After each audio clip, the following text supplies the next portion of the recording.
So they will have a discussion here up on amongst themselves. And then what we can do is we can have a Q&A, so an interactive discussion with the audience members. So I'd like to introduce, with my reading glasses on,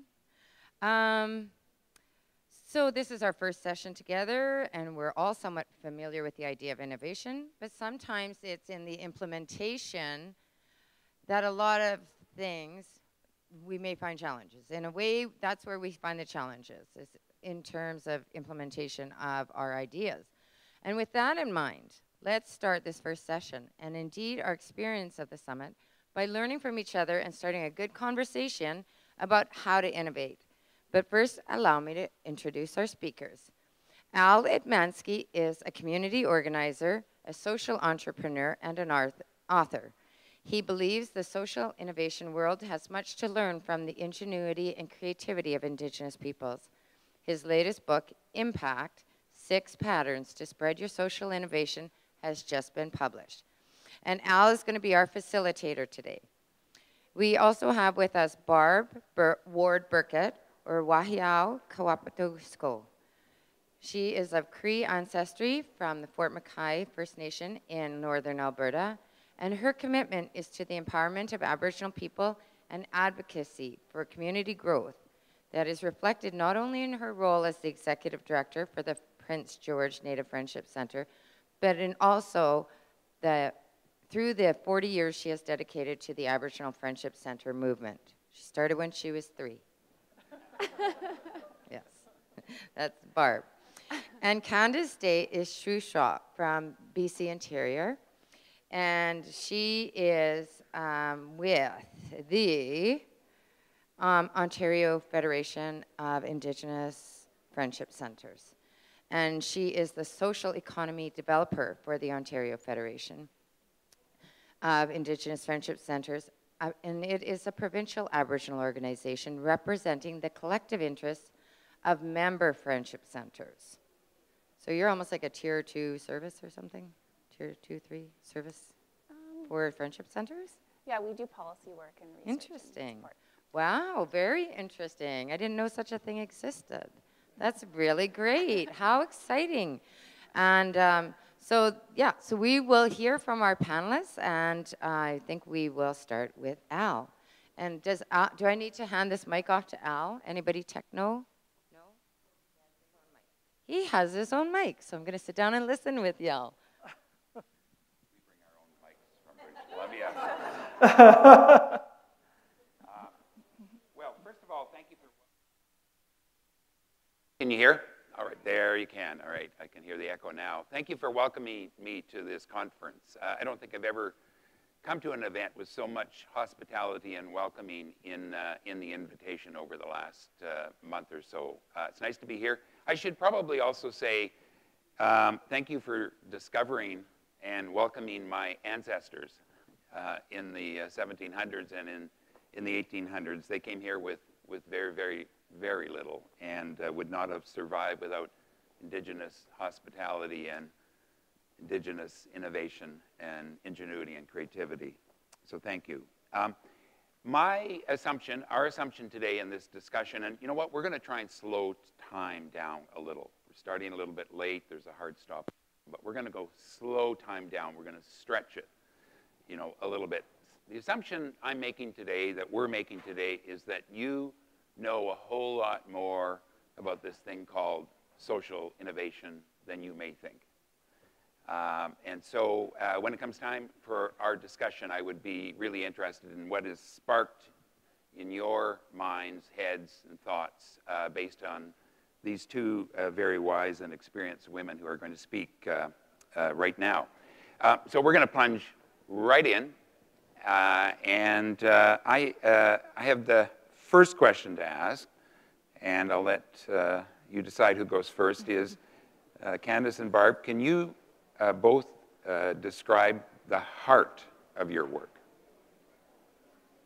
I'll go first.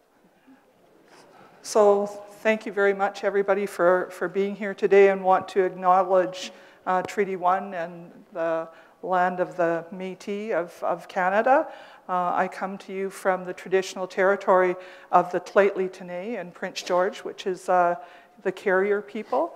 So the heart of our work, our Friendship Center in Prince George, has been around for about 45 years. And just as many organizations around the country, we started our work around social innovation, social enterprise, right from day one. But in a big way, just as a result of cuts to our funding in terms of our core programs. But as we were working towards building our model, we wanted to come up with something that worked for our organization. And the one thing that works for our organization is that any of the work that we were doing had to be centered around people.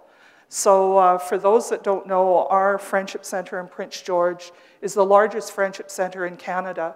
So not only do we have a huge staffing model of around 200 at any given time, but we have about 53,000 clients that come through our doors at any given time over the last 5 years. And that's on an annual basis. So as you can tell, people is really the heart of our work. So as we were going through our process to develop our social enterprises, it isn't only about generating revenue. It really is about people, giving to the people that are in our organization, but giving back as well to our community. If it weren't for the community accessing our programs and our organization, we wouldn't be who we are today.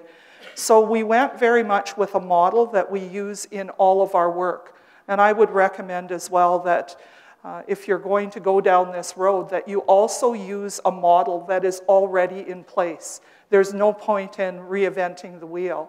So when we develop proposals and programs and do any of the work that we do in our organization, we use the medicine wheel as a model to do that work. And so we did that very much with our social enterprise. We call it social innovation, where we take into consideration all parts of the medicine wheel. And again, by using that medicine wheel, very much having a balance. That balance so that our people that are in our community, those grassroots people, can feel that they're a part of what we're doing with our social enterprise, but also having to step up to the plate and have the balance with the business side of things. And that means one of the biggest things that we had to do in our social enterprise was learn to take risks.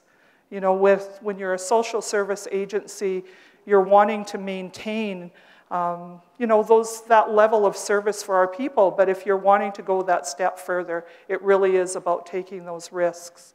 So I'm certainly not going to read everything on the medicine wheel, but you know, some of the physical parts is not common to especially nonprofit organizations in terms of those hard kinds of things, tools that you come away with, like building a business model, building a business plan, making sure that you're considering what your financial planning and management, doing the fundraising things, those legal structures. If you're a nonprofit organization, we're not supposed to be building up this whole great big pot of money.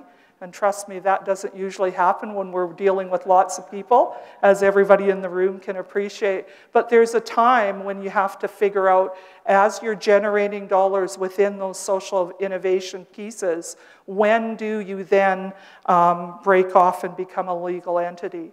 So there's so many of those considerations that really were at the heart of the work that we were doing when we were planning on moving forward. We now have 3 different social enterprises within the organization, and they've all been built around this model. Thanks, Barb. Candace. That was great. Thanks, Yeah. Barb. Hi, everyone. Thanks for having me here. I'm really excited to be here. This summit is really exciting for the work that I've been engaging with the O5C. So Barb was talking more from the perspective of a single friendship center, and the Ontario Federation of Indigenous Friendship Centers is a provincial organization that supports the 28 friendship centers we have across the province. And we do this through administrative work. We're sort of a flow-through organization for funding. We advocate on behalf of needs and interests of the friendship centers through negotiations with government. We do a lot of policy work, research, and just bringing forth those needs. And back in, I guess it was probably 2011, I think the organization was doing a lot of research around social economy, social innovation. It was something that was, very sexy. It still is. And so they were able to get some funding to do more concentrated research in this work. And so that's where my position came on board. And the work that we've been doing is really to support friendship centers in exploring how to better engage in the social economy or more fully engage, because all friendship centers already are. And I think that's been something that we've been finding and talking with them, is that friendship centers have been doing this work for years and years, but a lot of them don't know that they are. And I think there's a lot of power in that. And so we did a survey across our friendship centers to kind of gauge the level of interest in social enterprise and what level of understanding they were at. And so we created some workshops and went into the communities, went to the friendship centers, and just kind of had these conversations with staff members and the executive directors. And some of the friendship centers even brought in other community members and other sort of mainstream nonprofit organizations. And they were incredible. They were just, the discussions that came out of them were absolutely fantastic. A lot of partnerships came out of them, and it was a way to sort of, I think, level the playing field for a lot of different friendship center workers who, I think a lot of people are in their daily roles and they get really focused and they kind of only think about their job and their experience. But when talking about social innovation or looking at innovative ways to tackle some of the issues in the community, it was a way to open a dialogue and have everyone talk about ideas that they had. And it was incredibly exciting, and a lot of learnings came out of that. And from that, we created a document, a framework for urban Aboriginal communities in Ontario for social economy, which is available on our website. And I have a few copies with me if anybody wants to have a look at it and take it away. But where we come from is more of a supportive role to kind of build the capacity of friendship centers up and create that sort of similar understanding of these terms like social economy, social innovation, social finance, and so I think we're kind of an educational piece. Beautiful. Thank you both. In a general way, I would say that you're illustrating a kind of silly definition of social innovation I have, which is that it's a mixture of something old, something new, accompanied by a dash of surprise, but always born out of struggle, always born out of adversity. And that's the question I'd like to ask you now, because that's where the ferment, the torment, the ingenuity is required. So would you care to share with us, one element of what you're struggling with now, or where the tensions are in your work? Do you want to go first, Candace? Sure. Oh, you look like you want to get into it. Yeah, definitely.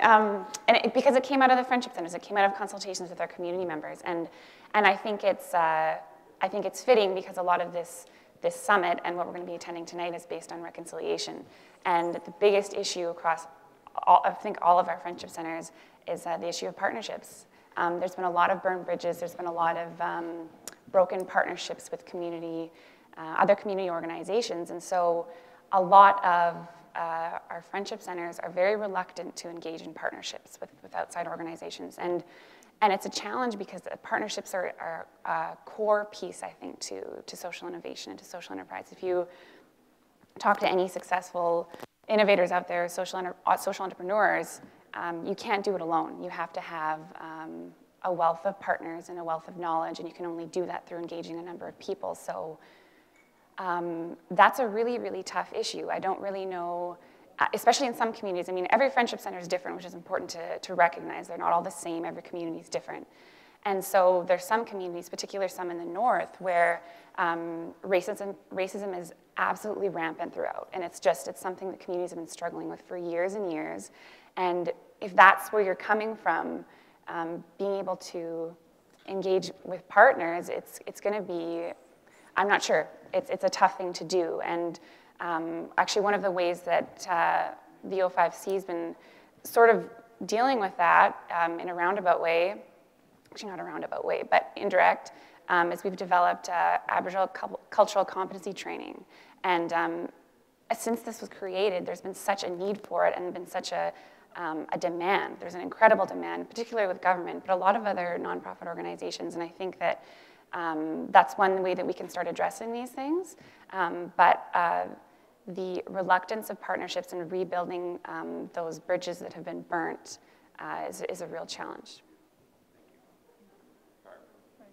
Well, I think for our organization, as I'd said earlier, that it really is built upon people. And that's the most important part of the work that we do with our social enterprises, we call them in our organization. And yet, a lot of our tensions are with the very people that we're creating those opportunities for and with. You know, we have to remember that many of our people are, you know, they're vulnerable and they live lives of trauma. And so while we're creating opportunities, sometimes it's challenging for them to be hired into those positions that are created from our social enterprise and to be able to manage their work life and their home life. You know, there's, because life happens for them. And so it's a constant transition and also really requires us to provide a lot of wraparound supports and services to those individuals. So our newest social enterprise was started as a result of some of the challenges of the participants that were hired into our smokehouse kitchen and catering program. One of those biggest challenges for the participants was around childcare. So as a result of those challenges and that particular gap for them to have a place where their children are safe and it's a program that really meets their needs, we actually started our third social enterprise, which was a daycare. And so the people that work in the smokehouse kitchen and catering, and we've recently, as part of that program, bought a food truck, have their children right in the same building where they're working every day. And so, you know, it's that continual process of ensuring that there's success, that, you know, it's not like working at a Tim Hortons or any other restaurant that is around where if you don't show up at work and you're not attending to your job every second of the day, then you're gone. That employment looks a little bit different in our organization. So I guess that's the biggest tension, is that, you know, the very people that are our greatest resource as well, there can be tensions just based upon what's happening in their life and the trauma around reconciliation, right, with them and trying to move their lives forward. Thank you both. Definitely a number of themes to be pursued. This challenge of, in fact, being ingenious about how we get along with each other, how we take care of each other, how we repair relationships, you know, one-to-one as well as wider. And I'm liking what I'm hearing. It seems to me this is very, very essential. I like when I hear, I don't really know, I'm curious about this, paying attention to the challenges, and what are the questions, you know, that arise out of that kind of ferment. And so thank you. And speaking of questions, what we'd like to do for the questions is, if you've got one, come forward. There's 3 seats right up here, so come forward. I see you sitting there, and then you can ask your question a little bit more face-to-face to the panel rather than a roving mic. So you can start doing that now. We've got a couple more questions. We'll keep talking, but as you come forward, I'll notice you and we'll bring you in on the conversation. My next question is, I'm going to pursue this question of, or dichotomy between certainty and uncertainty, or being curious. I'm embarrassed to say my own career as a social entrepreneur, if you will, was full of a lot of what some people call willful blindness. I was so certain about everything, and my head was down. I was going forward because I was so certain. And I ran into a lot of trouble that way. So I always like to ask this question now. What did you used to be certain about that you're no longer certain about? In other words, what have you let go of? I don't know. Who wants to take that one on first? Well, I think what we let go of is that we are never, ever going to be a traditional business within our community. That's just not going to happen. We do things in a different way, and I think that makes us who we are as an organization, as a Friendship Center. The leadership in our organization, their stamp is all over that Friendship Center, so when you walk in the doors, you can see a little bit of me and a little bit of the rest of the team, and all of that is okay. We can still do that and still compete in a business kind of world and generate revenue for the organization and generate opportunities for our people that walk through the door.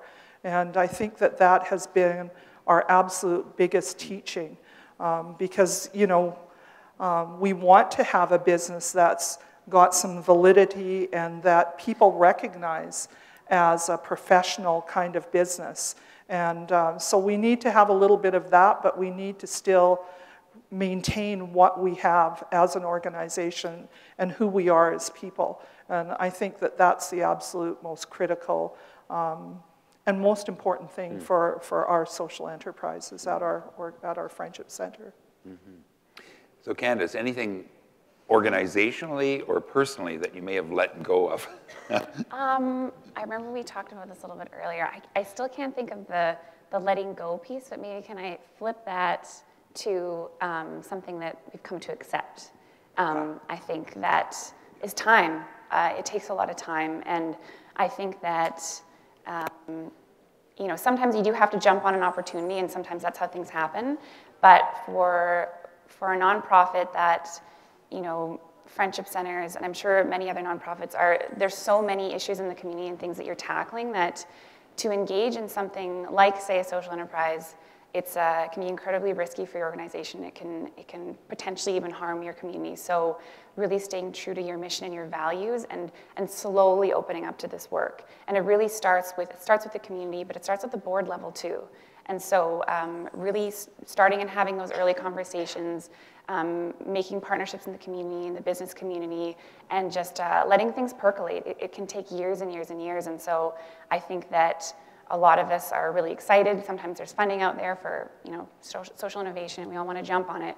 But if you're not ready, you can really hurt your community. And I think that remembering why you're there, who you're serving, and what the purpose of it for, because it's really a tool. It's not something that should be seen as that's not the goal that you're trying to create this product. It's really you're serving your community. So I guess that would be my Great. comment. Well, thank you for that. That's a very nice reframing, too. I like that. I appreciate that very much. I'm going to carry that one along from now on. Thank you. Is anybody, you're being very polite here, does anybody have a question or two? So why don't you come down? Have a seat. And here we have a microphone. Thanks. So my name's Marilyn Struthers. And as I'm sitting here, I'm remembering interviewing Sylvia Maracle in about 2002 for a project for something called the Voluntary Sector Initiative. And we were looking for how Canadian social organizations were shifting away from core funding and managing to survive. And my experience stuck with me there because of all the case studies I wrote. I have to say the Federation was then the most entrepreneurial organization that I found. And so now I'm interested to know what's in the DNA of the Federation that has allowed you to move forward then and now in a conference like this, to take that space. Great. Thank you. So stay there. All right. Oh, wow. I'm speaking on behalf of the Federation. Okay. Yeah. Why not? What I would probably have to say is that is the long-range strategic plan. And Sylvia has been, of course, a part of the organization for years, and leadership is key. I don't know how long Sylvia has been there for, but it's a long time, and they've created a 20-year strategic plan, and they look at it every 5 years, I believe. And that is so key, and that goes back to the idea of planning. And so if you don't know what you're shooting for, if you haven't done, laid the groundwork, it's hard. So it's being able to look ahead and look at trends and see where things are going. And I think that's been really key for our board and for our executive directors. So leadership is key for sure. All right. DNA, Barb. well, I don't work for the Federation, but I've known Sylvia forever. She's been around for probably about 45 years or more. So a long, long time she's been in the Friendship Center movement. And I think, you know, it speaks about passion and looking at ways that, that there is all kinds of possibilities. And I think that that's a really, really critical piece. You know, need to take a look at all those possibilities and be willing to take a risk, but feel that passion for the people that you're doing the work for. And, you know, when you talk about Sylvia, I've known her for a long time, and I know that those are some of the things that she certainly stands behind, and willing to reach out and make partnerships as well that are non-traditional partnerships. It's not just only about seeking funding through a proposal-driven process, but getting out there and making those partnerships with corporations and businesses and all of those non-traditional ways of engagement, because it's not always about just getting the dollars either. Those partnerships are really, really beneficial in lots of different ways, you know, so that can really build the reputation of your organization, but it can heighten the profile. You know, there's all kinds of different things, and there's different teachings and learnings that go on when you're having those conversations as well. So I think that those are really critical. Thank you. Thanks. Is there anybody else who wants to jump in here? And don't wait for me to ask, just come on up. Excellent. Hello. Hello. My name is Brianna. I'm from the Friendship Center in St. John's, Newfoundland and Labrador. My question's for Barb. I've been with the Friendship Center for a little over 3 years now. And one of the first things I noticed when I went to the Friendship Center was that the center had been involved in social innovation for so many years without really recognizing just what an impact they were having on the community. Now we're moving in more of a formal direction of social enterprise and really recognizing the impact that we have on the business community in the city. And I'm wondering how you got buy-in from the board and the community and the types of language and things that you used to really show what value you can have in the community, and just how your knowledge really can impact and change the way that people think about the impact of Indigenous people in our urban centers. There's a nice juicy question. That is a very juicy question, thank you. Well, I think that for us, again, it's about leadership that Candace was talking about. Most of our board of directors have been on the board for a long, long time. So we've had board members that have been on the board for 40 years. And so they've been a part of the organization through the growth. And so, you know, as friendship centers, there's times when we have challenging times and there's cuts to funding and all of those kinds of things. So through a strategic planning process, the board of directors, as well as myself, determined that there were some services within our organization that we deemed core services that we had to protect so that those services continued to support the infrastructure of the organization. And when those services start to be impacted by cuts, that it's really critical that we take a look at what do we do to ensure that doesn't happen. So again, having that stability and sustainability of those core services is really critical. And we want to be an organization that's self-determining. We want to make our own decisions about what's going on in our organization and how we best meet the needs of the community and meet the needs of our staff as well. And so our board has been very forward-thinking about all of those all of those areas that need to be looked at when you're looking forward. And as friendship centers, I mean, by nature, we're innovative organizations. We have to be. We've been around for a long time. And so I think, you know, like you were saying, formalizing that is really, really critical when you get to those points. And that happens at different times, I think, for different friendship centers. So it is really critical that the board of directors and that your leadership are on the same page, because it means taking some risks. And in order to do that, you have to be on the same page and support each other. So I think that friendship centers are being socially innovative and don't even know that they're doing that. So for us, aside from the all being on the same page, having that strategic plan, is utilizing a model that worked for the organization. That's been a part of the work that we've been doing for a really long time. So yeah, it's no magical solution, that's for sure. And most of the time, I mean, our staff, they're doing the work and they don't say, gee, we're doing this social innovation work right now. We're just doing the work. And we're thinking of ways to enhance that work, because that's building capacity for our people, for our staff in the organization, as well as bringing in volunteers and community members to be a part of the work. So that's all socially innovative as well. Thank you for that question. Thank you. And we're slowly winding down, but we're really going to stretch time now. So when I come to an event like this, a conference, especially one as brilliantly organized as this, I often leave feeling like I've been in the middle of a snowstorm.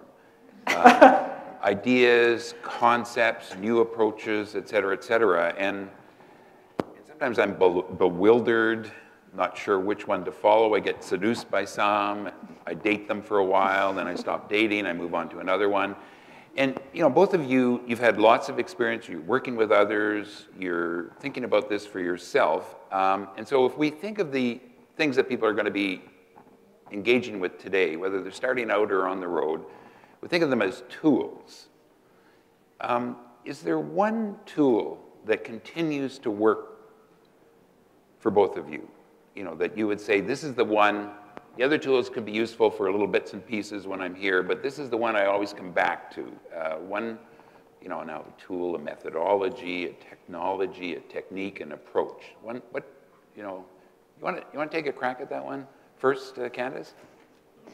Oh, I don't know about a tool. I guess I'll just speak from my own experience, and then from I think the experience that I've seen from our Friendship Center members is just talking to people. And I think that when you open yourself up to listening to other people's stories and what they're doing, you realize that you're doing similar things, or you can get strengths from one another. And there's strength in numbers, and it's just what's been really empowering, I think, for our Friendship Centers is to realize that they know a lot more than they think they do.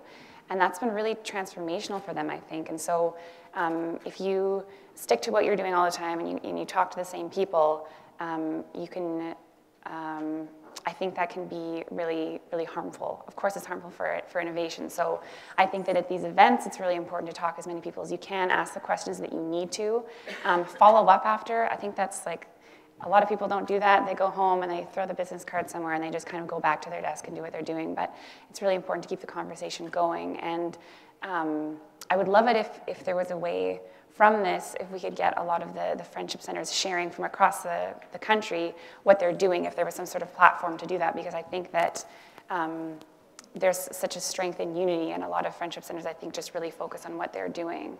And it'd be better to open that up, I think, and create more of a dialogue and share the challenges and the struggles and the successes, which would be even better.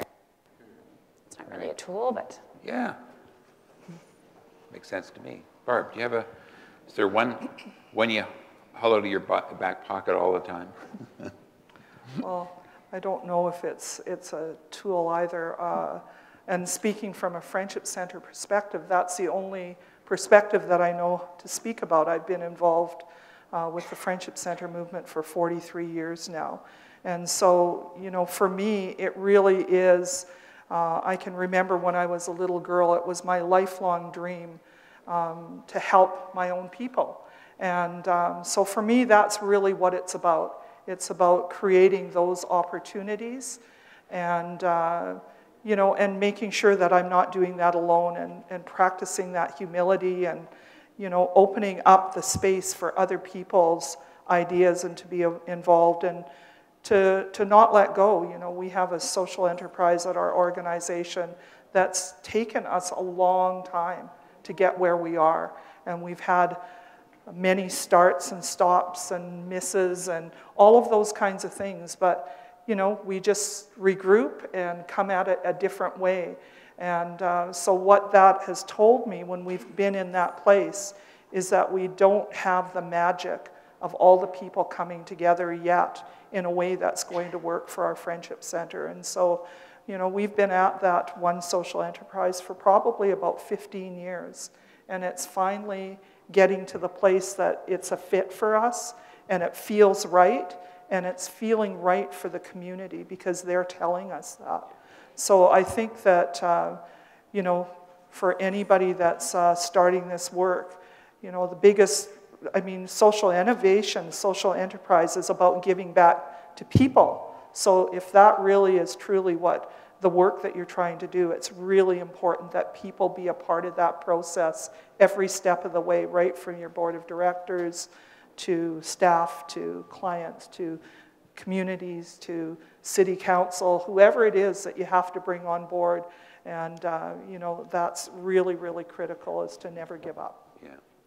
This is very interesting. You both, you know, very deftly turned my question around who, around how, the tools rather. You turned it into a who question about who you are, what motivates you, you know, where did the spirit come from, what you woke up, what you realized very early on you wanted to do, and the how you wanted to do it was about, you know, it was about our relationships. And I don't think this should be underestimated. This I think is an extremely profound moment for me to hear you say this. I think it's a deep pattern related to social innovation in our country, what both of you have just said here, related to vision, deep caring, love for our people, healing the relationships.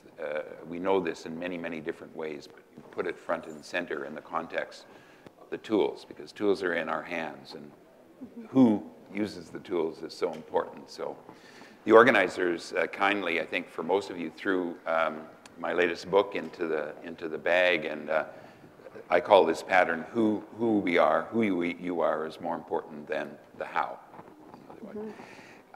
So we are really, really, really close to the end. So I just want a one-line sentence from you, but I want to push you both just a little bit, because you both have said in different ways that you think that the struggle, the tension, the adversity that you're dealing with is really related to reaching out, to expanding, bringing more people in different ways. You've mentioned that. So what's an idea you have about that? So we don't have a lot of time, so maybe 30, 40 seconds, but just one idea about what you might do when you go back home to, in fact, pursue this relationship-based strategy, if I could put it that way. Do you want to give it a start, Candace, or? Oh my. Well, when I go into our communities and I do these workshops. Oh, is this on? Okay. I really just try and stress the importance of partnerships and provide examples as well. There's a few different social enterprises that I like to pull on as an example of how successful partnerships can be, because I feel that one thing that's really, I think, really great about social enterprise and this whole space of social economy is I feel that it's more of a welcoming space. I feel like there's a lot of nonprofits that want to work with our people, that want to work with Indigenous people. They're ready, they're willing, but they're finding that there's a barrier to get there. And I'm trying to explain that to the Friendship Centers, that there are, it's really key to vet these partnerships, talking about expectations when you meet up with people. Is this the right person that you should partner with? I'm not saying you should just partner with whoever. You have to make sure that you have a strong vetting process, but there's real strength in that, and there's good people out there that have really good resources that want to work with Friendship Centers and Indigenous people. Oh, that's much longer. That's all right. That's all right. We can't stretch time anymore. Barb, okay. Sorry. One or two words, because we can see this little sucker down there. I've got 22 seconds. Yeah. So I think the really important piece is to always, I think as a leader in our Friendship Center, is to always be able to extend that hand of friendship. So if folks are needing help with business plans or ideas around that, whatever that is, you can always go to our website and get a hold of it. And you can follow these two majestic people during the next day and a half. Aren't they great? Beautiful. Sorry.